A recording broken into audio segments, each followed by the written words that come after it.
നാണമുണ്ടോ ഈ ഭീരുവായ മുഖ്യമന്ത്രിക്ക്? നാണം എന്ന് പറഞ്ഞ ഉൾപ്പ് അതിവനില്ല.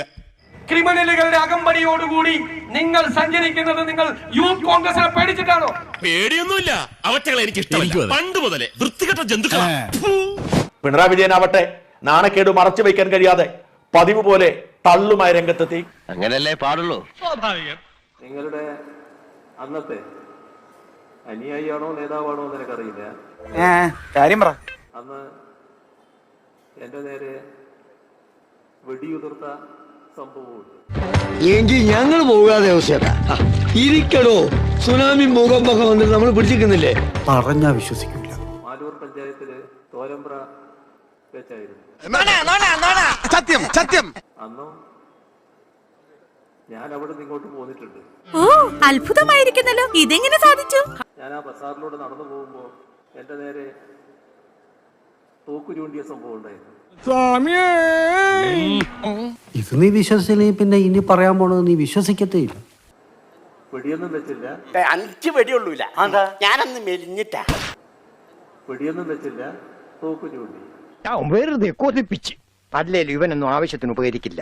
അന്ന് ഞാൻ അതിനെക്കുറിച്ച് പരാതിപ്പെട്ടപ്പോ അന്നത്തെ DYSP എന്നോട് പറഞ്ഞിരുന്നത് അത് ഒരു കളിത്തോക്കായിരുന്നു. ഇങ്ങനെ പോലെ കെട്ടുകഥ ഉണ്ടാക്കാൻ ഇത്ര വിദഗ്ധം വേറെ ഇല്ല.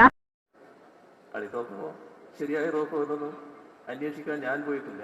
പക്ഷേ അതൊരു ക്രിമിനൽ സ്ഥാപനമായിരുന്നു. ഷൈജേട്ടാ, നിങ്ങളുണ്ടല്ലോ എന്തൊരു തള്ളാണ് ഷൈജേട്ടാ.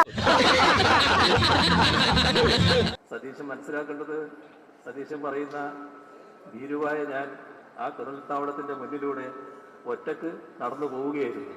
ഒരുപാട് തള്ളി ഞാൻ കണ്ടിട്ടുണ്ട്. ഇതുപോലൊരു തള്ളി ഞാൻ കണ്ടിട്ടില്ല, കേട്ടിട്ടുമില്ലേ. അതും മനസ്സിൽ വെച്ചോളൂ.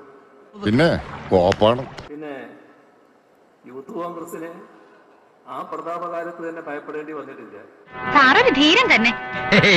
അങ്ങനൊന്നുമില്ല. അതുകൊണ്ട് വല്ലാതെ മേനി നടിക്കാൻ പുറപ്പെടേണ്ട. ഇതും കൂടി കൂട്ടി 28,315 പ്രാവശ്യമാണ് ഞാൻ കേൾക്കണത്. കൂടുതൽ എന്നെ നാറ്റിക്കരുത്. പിന്നെ കാണാ